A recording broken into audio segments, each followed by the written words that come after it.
Hey everyone! Welcome to English in Fluency, the place where you do not just learn English, but you live it, feel it, and truly understand it. I am your host, Alex, and I am so incredibly happy you are here with me today. Have you ever had that feeling where you know a lot of English words, you know your grammar rules, and you can read a book just fine? But the moment you step into a real conversation with a native speaker, you feel completely lost? It is like they are playing a game, and you do not know the rules.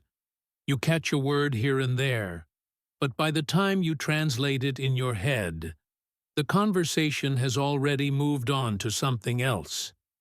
It is frustrating, isn't it? It feels like you are running behind a bus that is driving just a little bit too fast. But I have some great news for you. You are not bad at English. You are just missing the map. Conversations are not random. They follow patterns, like a dance or a road map. Once you recognize these patterns, you stop translating every single word and you start predicting what comes next. That is the secret to B1 and B2 level fluency. It is not about knowing more difficult words. It is about recognizing the shape of the conversation. In this complete guide, we are going to master this together. We are going to listen to real-world dialogues, break them down, and I will show you exactly where the patterns are so you can follow English naturally and without stress. By the end of this session, you won't just be listening, you will be anticipating. So, take a deep breath, relax your shoulders, and let's dive into the art of conversation, starting with how we begin. Let's begin with the most common pattern you will ever hear, which is the greeting and catch-up loop. We often think greetings are just saying hello, but in natural English, they are actually a way to check the emotional temperature of the other person. We are going to listen to a conversation between two friends, Julian and Sophie. They run into each other at a busy train station after not seeing each other in a few weeks. I want you to listen not just to the words, but to how they move the ball back and forth. Imagine they are playing tennis. Julian hits the ball, Sophie hits it back, but she adds a little spin to it. Listen closely to how they shift from saying hello to starting a real topic. Julian is standing near a ticket machine, looking at his phone. Sophie walks up and spots him. Sophie says, "Julian, is that you?" Julian looks up, surprised, and breaks into a smile. He says, "Sophie! Oh my gosh, hi! I haven't seen you in ages." Sophie laughs and gives him a quick hug. She says, "I know, right? It's been at least a month. How have you been?" "You look great." Julian responds, "Thanks. I've been okay, actually. Just really busy with work. You know how it is. But I can't complain. What about you? Are you still working at the graphic design studio?" Sophie nods and says, "Yes, I am. It is exhausting, but I love it. Actually, I was just on my way to meet a client now. Did you hear the rhythm there? It felt very smooth, didn't it? Now, let's play detective and look at the pattern underneath. This is called the acknowledge, validate, and return pattern. This is essential for B1 listening. When Sophie first says hello, Julian doesn't just answer the question. He uses an emotional marker. He says, "Oh my gosh, hi." This tells Sophie that he is happy to see her. If he just said hello, it would sound cold. As a listener, when you hear that high energy, "Oh my gosh," you can predict that the next sentence will be positive. You don't need to hear every word to know he is friendly. Then we see the validation. Sophie says, "I know, right?" This is a very common phrase in English. It doesn't mean she literally knows something. It connects her to his feeling. It validates his surprise. If you hear someone say, "I know," right? In a movie or a chat, you immediately understand that they agree with the emotion of the previous speaker. You don't need to analyze it. It is just a connector. Now, look at how Julian answers the question, "How have you been?" This is the most important part for you to practice. He uses the real, reason, pivot technique. He gives a real answer, which is, "I've been okay." Then he gives a reason, which is, "just really busy with work." And then he uses a pivot, where he asks, "What about you?" This is the pattern you need to look for. Answer, reason, question back. If you are listening to someone and they give an answer, get your brain ready for the reason, and then expect them to ask you a question. If you expect the question, you won't be surprised when it comes. Let's try this together. I want you to imagine I am Julian. I say to you, "I've been pretty tired lately. The baby isn't sleeping well. How are things with you?" Now, you try to respond using the pattern. You need an answer, a reason, and a question back. You might say, "I'm sorry to hear that. I've been good, actually. I finally finished my project. Are you getting any coffee at least? Do you see how that flows?" You acknowledge my pain. You give your status. You give a reason. And you ask a question. That is natural fluency. Let's move on to a slightly more complex scenario. Sometimes conversations aren't just about happy greetings. Sometimes we have to talk about plans or make arrangements. And this follows a pattern I call the proposal dance. In English cultures, we rarely say, "I want to do this." It is too direct. Instead, we dance around the idea. We suggest, we hesitate, and we check if the other person is okay with it. Recognizing this soft language will help you understand when someone is asking you to do something without them giving a direct order. We are going to listen to two new characters, Liam and Elena. They are colleagues standing in the office break room. Liam wants to ask Elena for help with a report, but he doesn't want to be rude. Listen to how he softens his language. This is a crucial listening skill because the main point is often hidden in the middle of the sentence. Liam stirs his coffee and looks at Elena. He says, "Hey, Elena, do you have a quick second?" Elena looks up from her phone and says, "Sure, Liam, what's up?"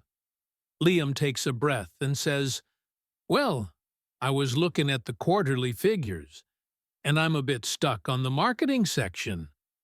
I was wondering, if you aren't too swamped, could you maybe take a look at it with me later?" Elena smiles politely and says, "Oh, I'd love to help, Liam, but I'm actually slammed with the budget meeting prep until 3. Maybe we could look at it tomorrow morning." Liam nods and says, "Totally understand. Tomorrow morning works perfectly. Thanks a lot." Okay, let's break down the proposal dance. Did you notice how long it took Liam to actually ask for help? He didn't say, "Help me with the report." He used a softener. He said, "I was wondering." When you hear "I was wondering" or "I was thinking," your brain should instantly recognize that a request is coming.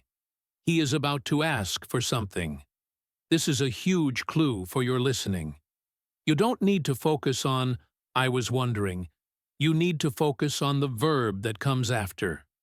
In this case, take a look. Then he adds a condition. He says, "If you aren't too swamped." Swamped is a great B1 verbal image for being very busy, like you are stuck in a swamp of work. This condition gives Elena an escape route. It makes the request polite. As a listener, when you hear "if you aren't too" or "if you have time," you know the speaker is being polite and giving the other person a choice. Now, look at Elena's refusal. This is the positive no pattern. This is vital for understanding rejection in English without thinking people are angry at you. She doesn't say, "No, I can't." She says, "I'd love to help, but." This is the classic structure. Positive statement plus, but, plus, the real no. When you hear "I'd love to," wait for the but. The real information is always after the but. "I'm slammed with the budget meeting." And then she offers a consolation prize. She suggests an alternative. Maybe tomorrow morning? So, the pattern for a polite refusal is softener, reason, alternative. If you can identify these three blocks when you listen, you will never be confused about whether someone is saying yes or no. You will understand that "I'd love to," but "I'm busy" is a definitive no for right now, but a yes for the relationship. Let's practice this listening identification. I am going to say a sentence, and I want you to identify if I am making a request or refusing one. Ready? Here is the sentence. I was hoping, if you're heading downtown anyway, could you possibly drop this package off for me? Think about it. Did you hear "I was hoping"? Did you hear the condition, "if you're heading downtown"? And the soft question, "could you possibly"? This is a request using the proposal dance pattern. Here is another one. That sounds like a great idea, but I've actually promised my sister I'd help her move today. What is this? It starts positive. That sounds like a great idea. Then we hear the magic word, but. Then we hear the obligation, promised my sister. This is a refusal. Being able to categorize these sentences instantly helps your brain relax, because you know the intent of the speaker before they even finish the sentence. Now, let's go deeper. We have looked at greetings and requests. Now we need to look at the story bridge. This happens when someone wants to tell you a story or share news. They rarely just start the story. They usually use a hook to see if you are interested. If you miss the hook, you might miss the whole story, or you might look rude because you didn't ask the follow-up question. Let's listen to Mark and Sarah. They are having lunch. Mark wants to tell Sarah about something crazy that happened to him at the grocery store. Listen for the hook. Mark is eating his sandwich and pauses. He looks at Sarah and says, "You will never guess who I ran into at the supermarket yesterday." Sarah stops eating and looks at him. She says, "Who? Don't tell me it was your ex-girlfriend." Mark laughs and shakes his head. No. Even weirder. Remember Mr. Henderson, our old math teacher from high school? Sarah's eyes go wide. No way. Is he still alive? I thought he was about 100 years old back then. Mark nods enthusiastically. Exactly. So, I was in the fruit aisle, reaching for a banana, and suddenly this cane taps my leg. Let's analyze the story bridge. Mark starts with the hook. You will never guess who I ran into. He is inviting Sarah to play a game. He is not giving the information yet. He wants her attention. As a listener, when you hear "you will never guess," or "you won't believe what happened," your job is to respond with a prompt. You need to say, "Who?" or "What?" or "Tell me." If Sarah just stayed silent, the conversation would die. The pattern here is tease and bite. Mark teases the information, and Sarah bites the hook to pull the story out. Then Mark uses the context setter. He says, "Remember Mr. Henderson?" He is checking if Sarah has the background knowledge to understand the story. This is a check-in. If Sarah said no, who is that? Mark would have to explain who the teacher is before telling the story. Because she says "no way," she confirms she knows him, and Mark can skip the explanation and go straight to the action. So, I was in the fruit aisle. The word "so" is a massive signpost in English conversation. When used at the start of a sentence like this, it means, okay, the background is finished, now the real story begins. When you hear us stressed, so, pay attention. The main event is coming. We have covered three major patterns so far. The greeting loop with its emotional markers, the proposal dance with its softeners and positive no's, and the story bridge with its hooks and context checks. These are the foundations. With these foundations in place, we are ready to step up the difficulty and dive into the world of opinions, debates, and the messy reality of group conversations. We are moving away from polite greetings and into the exciting and sometimes confusing world of opinions, disagreements, and interruptions. This is where most English learners feel the most panic. Imagine you are at a dinner party or a work meeting. The conversation starts moving faster. People are debating, cutting each other off, and laughing at jokes you didn't quite catch. You might feel like staying silent because you are afraid of saying the wrong thing. That fear ends right now. In this section, we are going to decode the opinion landscape. You will learn how to hear the difference between a soft suggestion and a hard fact, how to disagree without being rude, and, crucially, how to handle interruptions like a pro. Let's start with something we do every day: giving an opinion. In many textbooks, you learn phrases like, "I think," or "in my opinion." While these are correct, native speakers often use a pattern I call the hedge and softener.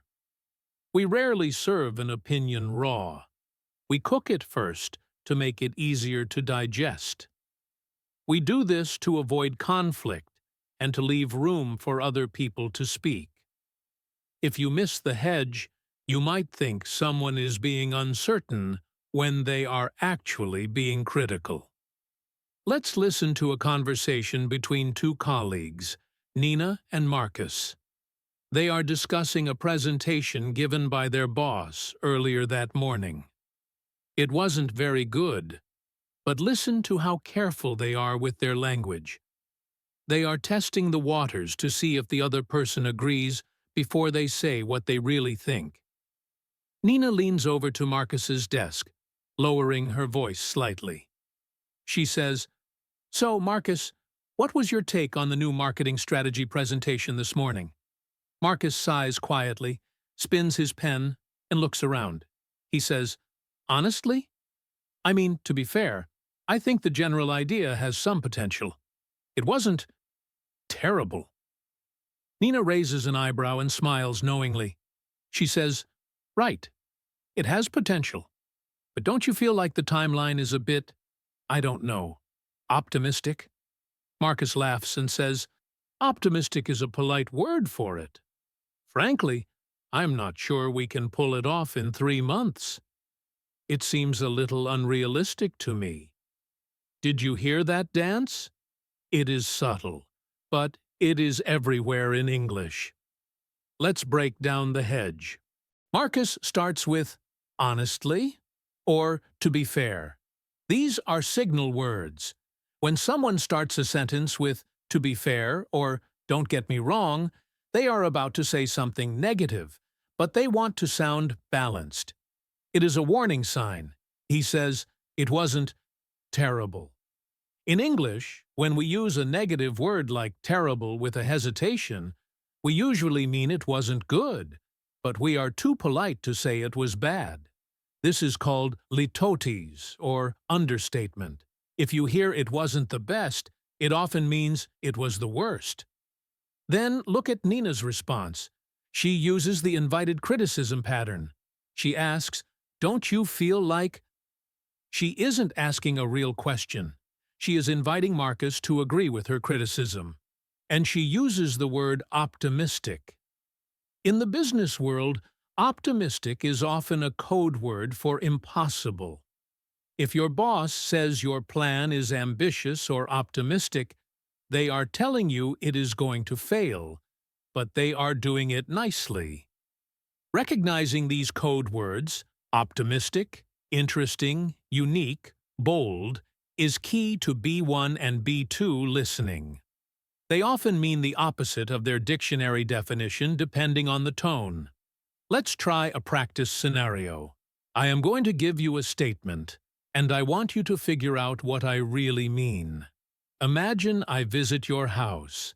I look at your new painting, which is very bright and chaotic, and I say, "Wow, that is certainly a statement piece. It's very brave." What am I saying? Am I saying I love it? Probably not. Statement piece and brave are softeners. I am likely saying it is too loud or crazy for my taste, but I am being polite. If I loved it, I would say, "It's stunning," or "I love the colors." The presence of the softener tells you the true opinion is hidden. Now, let's move to the disagreement sandwich. This is the most vital skill for professional English. You cannot just say, "No," or "You are wrong." That ends the conversation. Instead, we use a pattern. Validate, pivot, counter. It is like a sandwich. The top bread is the validation, the meat is the pivot, and the bottom bread is the counter-argument. Let's listen to a couple, David and Sarah, deciding where to go for dinner. David wants pizza. Sarah wants sushi. Watch how Sarah disagrees without fighting. David looks at his phone and says, "I'm starving. I was thinking we could just order that deep dish pizza from Tony's. It's cheap and fast." Sarah makes a face but quickly smooths it out. She says, "I see why you'd want that, especially since we're both tired. That totally makes sense. However, we had pizza on Tuesday, and I've been craving something lighter all day. What if we tried that new sushi place instead? It's not much more expensive. Did you catch the sandwich?" First, Sarah validates, "I see why you'd want that. That totally makes sense. This is crucial." She tells David his idea is not stupid. If she just said, "No, we had pizza Tuesday," David might feel defensive. By validating him first, she lowers his defenses. Then she pivots with "however." And then she gives the reason, which is that she is craving something lighter. This pattern works in boardrooms just as well as living rooms. If you are in a meeting and you disagree with a plan, you say, "I completely understand your point about cutting costs, and it is a valid concern. On the other hand, if we cut the budget now, we might lose quality." See? Validate, pivot, counter. I want you to listen for the but substitutes. We don't always say but. We say, "however," "although," "having said that," or "at the same time." These are all pivot markers. When you hear "having said that," your ears should prick up because the speaker is about to reverse direction. It is like a car putting on a turn signal. Now, let's tackle the most chaotic part of conversation: interruptions. In many cultures, interrupting is rude. In others, it shows you are listening. English is somewhere in the middle.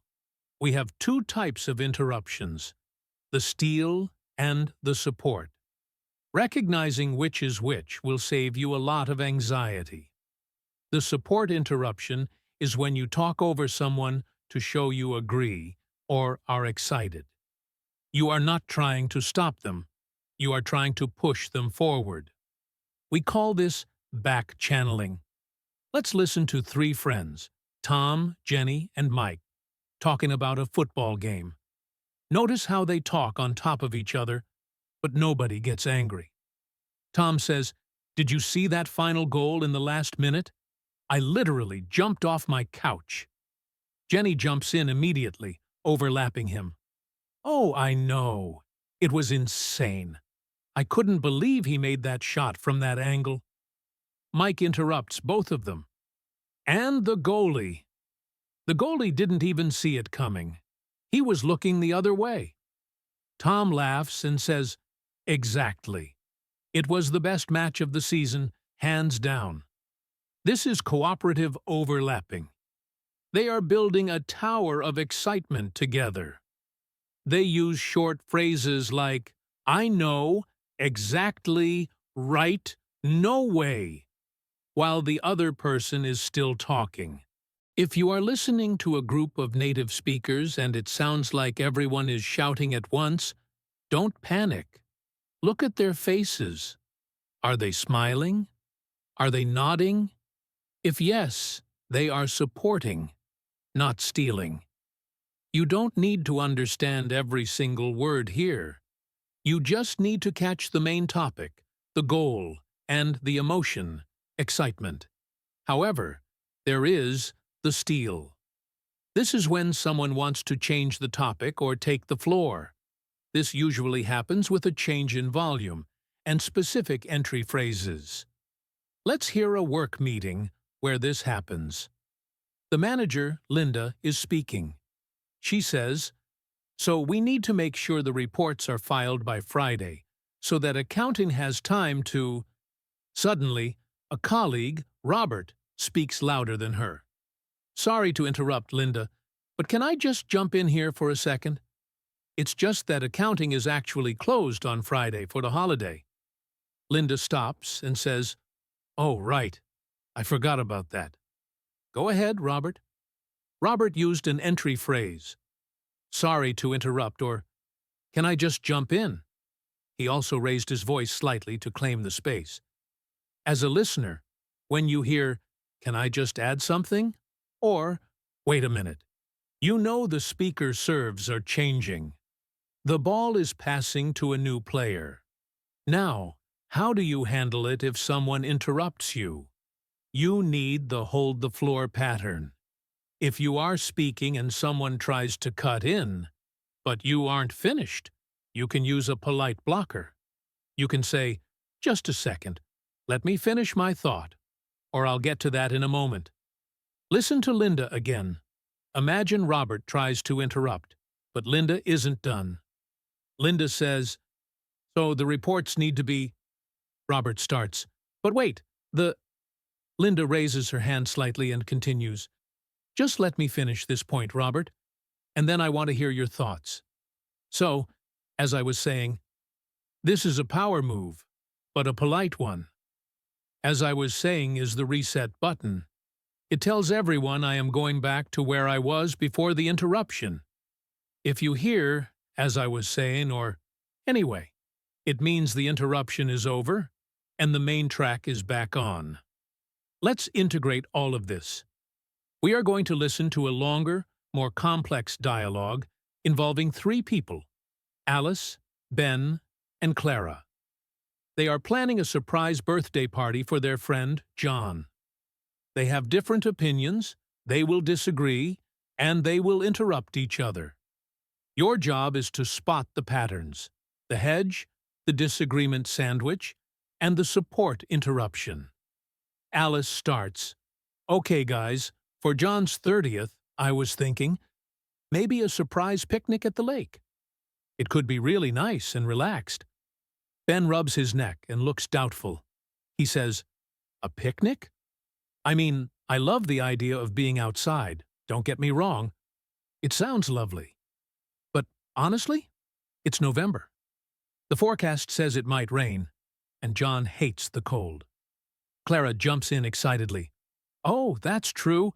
Remember last year when we tried to go hiking and he complained the whole time? Alice laughs. Yeah, I remember. Okay, good point. I see what you mean about the weather. So, scratch the picnic. What if we did a bowling night instead? Ben nods. Bowling could work. It's indoors, at least.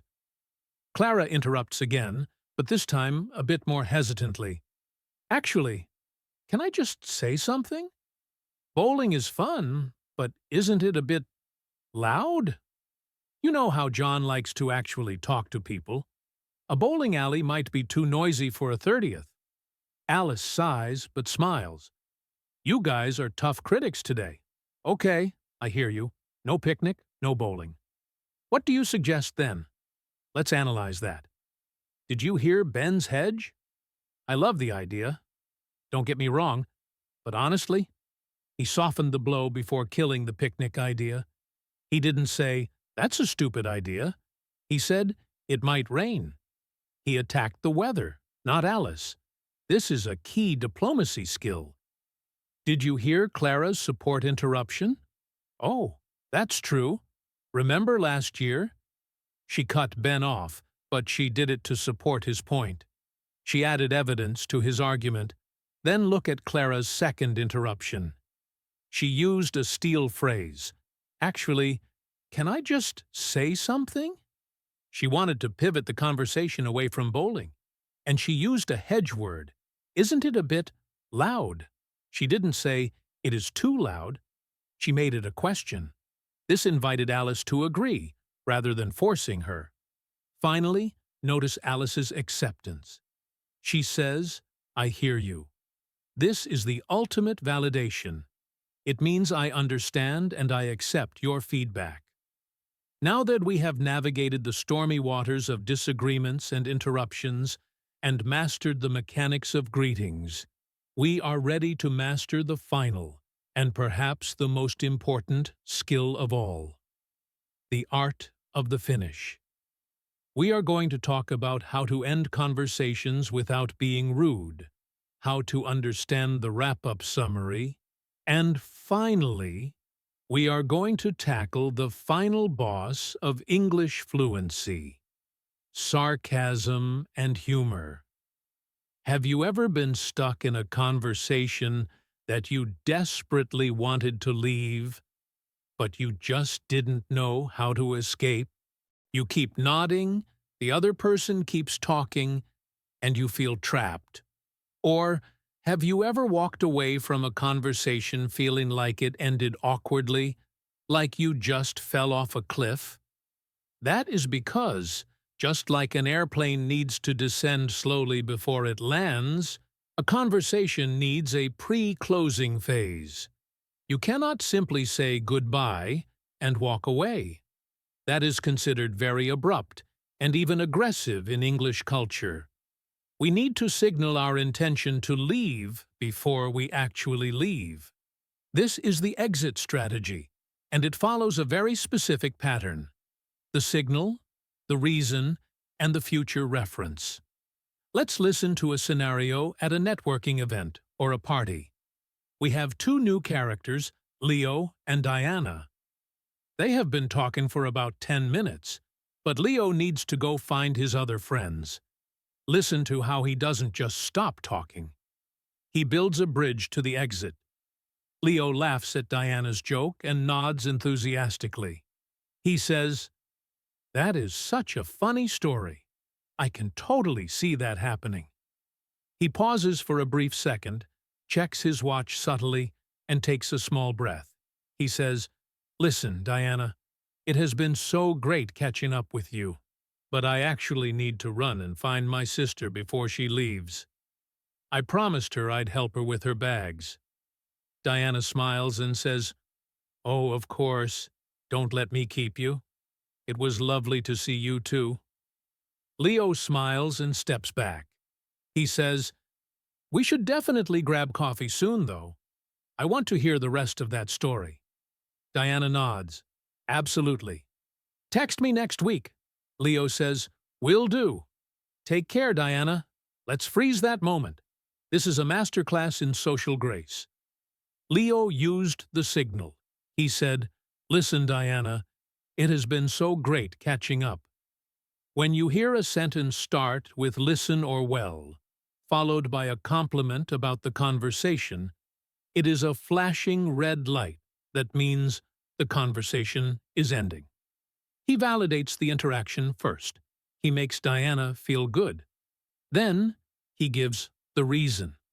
He says, "I need to run and find my sister." In English, we almost always give a reason for leaving, even if it is a small lie. You can say, "I need to grab another drink," or "I have to get going to beat the traffic," or "I have an early start tomorrow." It doesn't matter if it is true. It matters that you are providing a polite excuse, so the other person doesn't think you are bored of them. If Leo just said, "Okay, I am leaving now," Diana would feel rejected. By saying, "I have to find my sister," the rejection is external.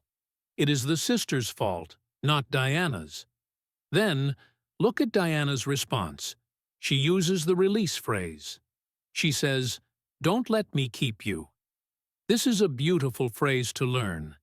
It means, I release you from this conversation without guilt.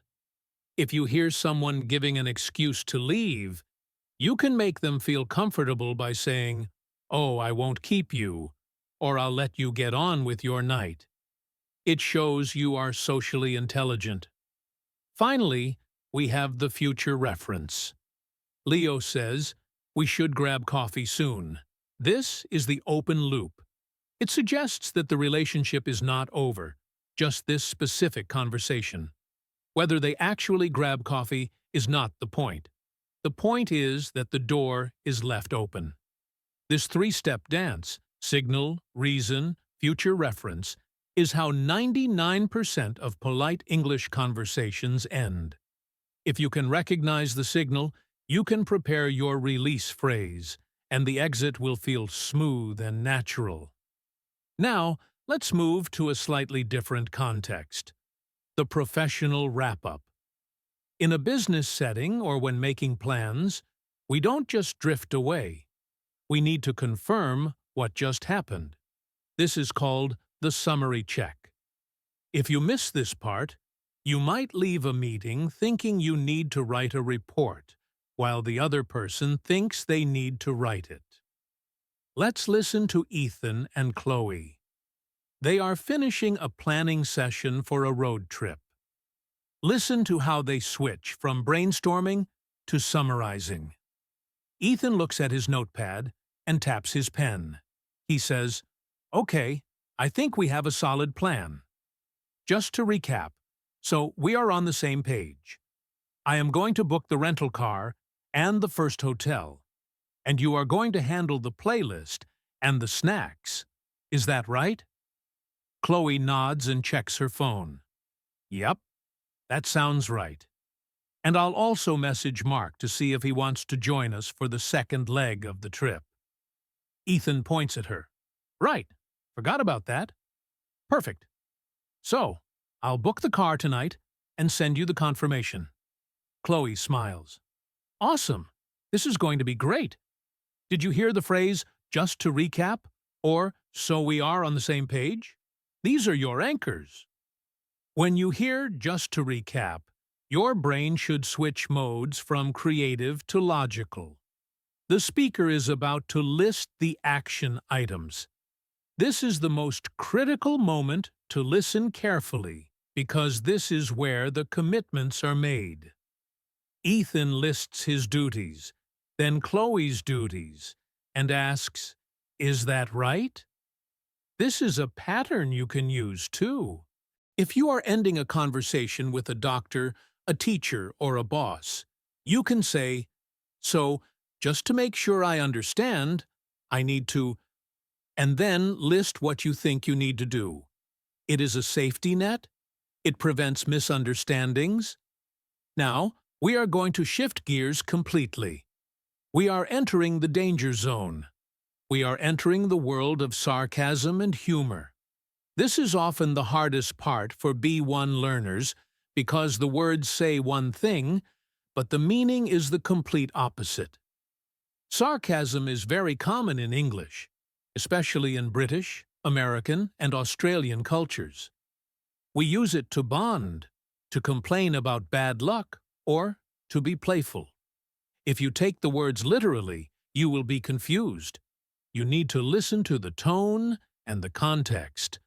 Let's imagine a scenario involving the weather. It is pouring rain, there is thunder, and the wind is blowing umbrellas away. Two friends, Felix and Gemma, are standing at a bus stop, completely soaked. Felix wipes water off his glasses, looks up at the black sky and says, "Well, isn't this just beautiful weather? Absolutely gorgeous. I think I might go for a tan later." Gemma laughs, shivering slightly. She says, "Oh, definitely." I was just thinking it's a perfect day for a picnic. Maybe we should go to the beach. Felix chuckles. Yeah, living the dream, Gemma. Living the dream. If you read a transcript of this conversation without context, you would think the sun is shining. Beautiful weather. Go for a tan. Perfect day for a picnic. But the context is a storm. This is the first rule of sarcasm. The context mismatch. If the words do not match the reality, it is sarcasm. Felix says it is beautiful, but it is raining. Therefore, he means it is terrible. But the biggest clue is the deadpan tone, or the intonation dip. When people are genuinely excited, their voice goes up. Wow, it's beautiful. But when Felix speaks, his voice is likely flat, lower, or slightly dragged out. Isn't this just beautiful? He might stress the word beautiful in a heavy, downward way. As a listener, you need to trust your eyes and your logic more than the literal words. Let's look at another common sarcasm pattern. The understatement. Imagine Oscar and Priya are working late. It is 9 p.m. They are tired, and they have a mountain of paperwork. Oscar looks at the pile of papers and sighs. He says, "So, only another 5,000 pages to go. We should be done by, what, 2035? Priya smiles wearily. She says, "Hey, look on the bright side. At least the coffee machine is broken. That really adds to the experience." Oscar laughs. "Oh, absolutely. It's the highlight of my day." "Here," Priya says, "look on the bright side," which usually introduces good news. But then she says, "The coffee machine is broken." That is bad news. She is using sarcasm to cope with the stress. She says it adds to the experience. She means it makes the experience worse. Oscar agrees that it is the highlight of his day. Obviously, a broken coffee machine is not a highlight. Why do we do this? Why not just say, "I am tired and this sucks"? Because sarcasm is a way of shared suffering. By making a joke about how bad it is, Oscar and Priya are bonding. They are saying, "We are in this together, and we are tough enough to laugh about it." If you can learn to recognize this, you won't feel left out. You don't even need to be funny yourself. You just need to recognize the joke. If you hear someone say, "living the dream" while they are taking out the trash, you know to smile and say, "Oh yeah, absolutely." That is all it takes to participate. So, how do you train your ear for this? You listen for the mismatch. Mismatch between words and situation. Mismatch between words and tone. If it feels weird, it is probably sarcasm. Now, we are going to pivot into a territory that has become essential in the modern world, yet it terrifies even advanced learners. We are going to talk about digital fluency. I am talking about phone calls, Zoom meetings, and bad internet connections. Have you ever noticed that you can understand a person perfectly face to face, but the moment you get on the phone, your English skills seem to drop by 50%? This is normal. When we are face to face, we rely on lips, hand gestures, and body language. On a call, you are blind. You are stripping away the visual context, and you are left with only the audio. Plus, you have the added nightmare of technical issues. We need to learn the specific tech check patterns and the latency dance so you can survive these interactions without panic. Let's step into a virtual meeting room. We are going to listen to a scenario between a remote team. Daniel, who is leading the meeting, and Lisa, who is joining from a noisy coffee shop with a bad connection. Listen to how they handle the technical awkwardness. This is a situation where standard textbook English fails, and you need troubleshooting English. Daniel looks at the camera and smiles. He says, "Okay, everyone. I think we have most of the team here. Lisa, are you with us? I see your microphone is on, but your video is frozen." There is a pause. A long, awkward silence. Then, static noise. Lisa's voice comes through, choppy and robotic. She says, "Hi, Daniel. Can hear me?" Daniel leans closer to the screen, frowning slightly. He says, "Lisa, you are breaking up a little bit. You sound a bit like a robot. Maybe try turning off your video to save bandwidth?" Lisa's video disappears, and her audio becomes clearer. She says, "Is that better?" "Sorry, the Wi-Fi here is acting up." Daniel nods and gives a thumbs up to the camera. "Much better. We can hear you loud and clear now. Thanks for jumping on. Let's freeze that." This short exchange is packed with tech fluency. First, look at how Daniel describes the problem. He doesn't say, "Your internet is bad." That can sound like an accusation.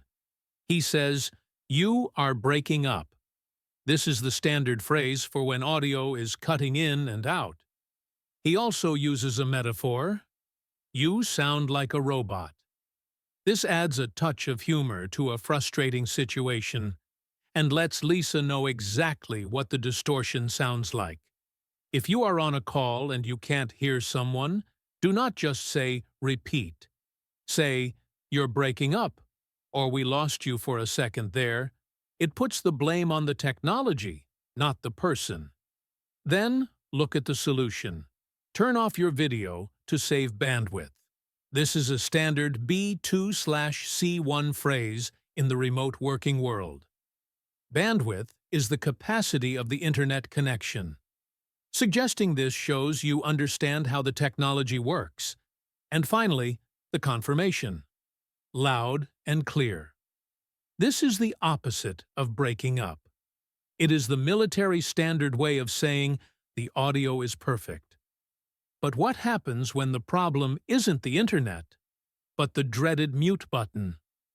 We have all done it.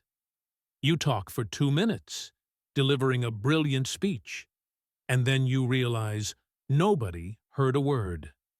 The way you handle this mistake defines your confidence. Let's hear a quick example with Mark and Sarah. Mark is passionately explaining a graph. He is waving his hands, his mouth is moving, but there is no sound. Sarah waits for a polite 5 seconds. She waves her hand at the camera and says, "Mark? Mark, sorry to interrupt, but I think you're on mute. We can't hear you." Mark stops. He looks down, taps a button, and laughs nervously. He says, "Oh, of course, the classic mistake. I was just saying the most brilliant thing, and now it's gone forever." Sarah laughs. She says, "It happens to the best of us. Rewind and start again." Notice the reaction. Mark doesn't apologize profusely. He doesn't say, "I am so stupid. I am so sorry." He makes a joke. "I was saying the most brilliant thing." This is the self-deprecating recovery. He acknowledges the mistake, laughs at it, and moves on. Sarah supports him by saying, "It happens to the best of us." If you are in a meeting and you make a tech mistake, do not panic. Use the phrase, "the classic mistake," or "technical gremlins are getting me today." It shows you are relaxed and in control, even when the tech is failing. Now, let's move to a skill that is arguably even more important than tech support. Navigating the awkward silence. We have all been there. You are talking to someone, the topic finishes, and suddenly, nothing. The silence stretches out. You look at your shoes. They look at the ceiling. Your brain is screaming, "Say something!" But you are frozen. In English conversation, we have specific rescue ropes to pull us out of these silences. We use the observation pivot or the random recall. Let's listen to a scenario where the conversation dies. Two acquaintances, Kevin and Rachel, are waiting for an elevator. They have already discussed the weather and work. Now, they are just standing there. Kevin shifts his weight from one foot to the other. He looks at the elevator numbers. They are moving very slowly. The silence is thick. Rachel coughs slightly. Kevin looks around the hallway and spots a new plant in the corner. He says, "You know, I never noticed that plant before. Is it plastic?" Rachel looks over, relieved to have something to say. She walks over and touches a leaf. She says, "Oh, good question. It feels, yeah, definitely plastic. But it looks pretty real from a distance." Kevin laughs. He says, "That sums up this whole building, doesn't it? Looks fancy, but it's all plastic underneath." Rachel chuckles. So true. By the way, speaking of the building, did you hear they are opening a new gym in the basement? This is the observation pivot in action. Kevin saved the conversation by using his environment. When you run out of things to say, stop looking inside your head for a topic. Look outside. Look at the room.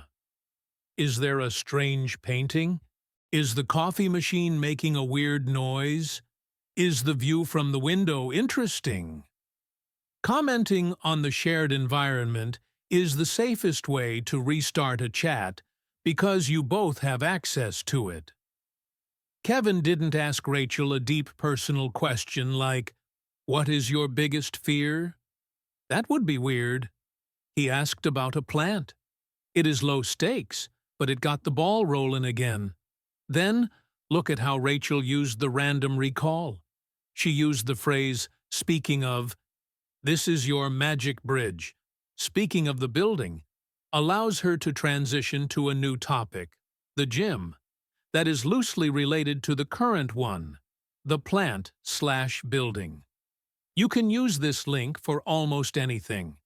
If you are talking about coffee, you can say, "Speaking of coffee, have you tried that new cafe?" If you are talking about the cold weather, you can say, "Speaking of cold, are you planning any ski trips this winter?"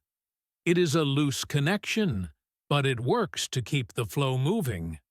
Now, we need to address a very specific type of silence, the "I forgot your name" panic.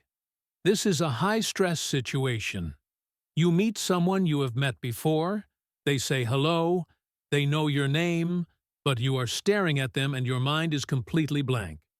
You cannot remember if they are John, Josh, or Jeremiah. Do you guess? No.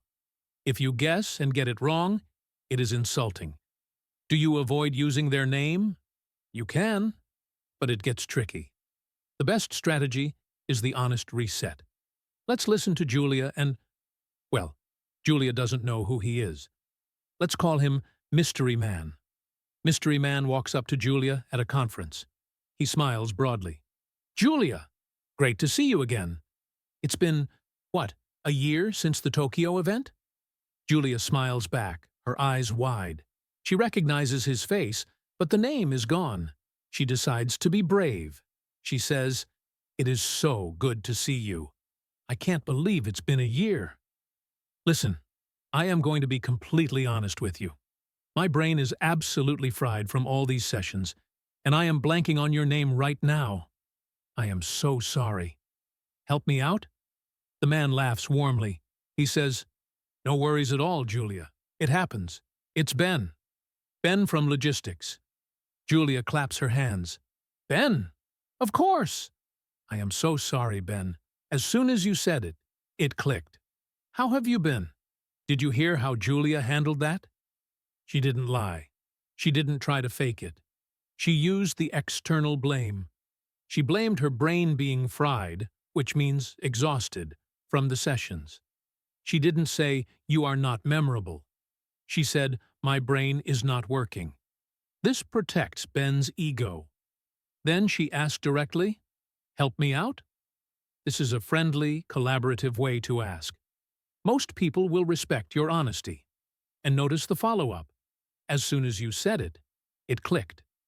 This is a crucial reassurance. You are telling them, I do know you. The file was just misplaced in my brain. We are now going to move into a very British and American cultural necessity. The art of the apology. I don't mean saying sorry when you bump into someone. I mean navigating social mistakes. Being late, forgetting a meeting, or spilling a drink. There are levels of apology in English, and using the wrong one can make you sound insincere or overly dramatic. We have the casual oops, the professional acknowledgement, and the deep repair. Let's start with the casual oops. This is for minor infractions among friends or close colleagues. Let's listen to Sam and Toby. Sam is 10 minutes late for lunch. Sam runs into the cafe, looking a bit flushed. He slides into the booth opposite Toby. He says, "Hey, my bad. The traffic on Fifth Avenue was a nightmare. Have you ordered yet?" Toby shrugs and sips his water. "No stress. I just got here 5 minutes ago myself. I was just checking emails. My bad." This is the ultimate casual apology. It means I accept fault, but it is not a big deal. You use this when the consequence of your mistake is small. If Sam was an hour late, my bad would be rude. But for 10 minutes, it is perfect. He also provides a reason immediately. Traffic. This validates the apology. Now, let's look at the professional acknowledgement. This is for when you drop the ball at work. Maybe you forgot to send a file. You need to sound competent, not pathetic. Do not over-apologize. Manager Sarah walks up to employee David's desk. Sarah says, "David, did you get around to sending those proofs to the client? I don't see them in the outbox." David freezes. He forgot. He doesn't make excuses. He says, "You know what? That is entirely on me. I got sidetracked by the audit report, and it slipped my mind. I apologize. I will send them right this second." Sarah nods. "Okay, thanks. Just make sure they go out before noon." David used the phrase, "that is entirely on me." This is a power phrase. It takes 100% ownership. No excuses, no blaming the computer. "It slipped my mind" is a gentle way of saying I forgot, but it sounds more professional. And then, most importantly, he offers the immediate fix. "I will send them right this second." In a professional setting, an apology without a solution is just noise. Your boss doesn't want your sorrow. They want the file. Finally, the deep repair.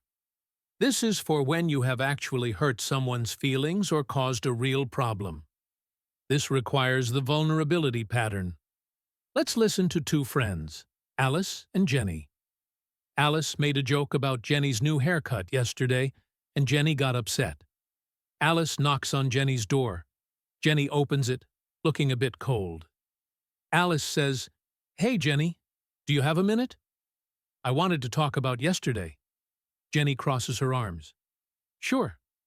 What's up?" Alice takes a breath. "Look, I was thinking about what I said regarding your hair, and I realized it was really insensitive. I was trying to be funny, but it came out mean, and I feel terrible about it. I am really sorry. I actually think it looks great." Jenny softens, her shoulders dropping. "Thanks, Alice. I appreciate you saying that. I was a bit hurt, honestly." Alice nods. "I know, and I am sorry. I'll keep my bad jokes to myself next time." This is a serious apology. Alice names the specific action. "What I said regarding your hair."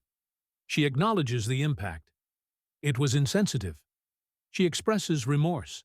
"I feel terrible." And she validates Jenny's feelings. She doesn't say, "You are too sensitive."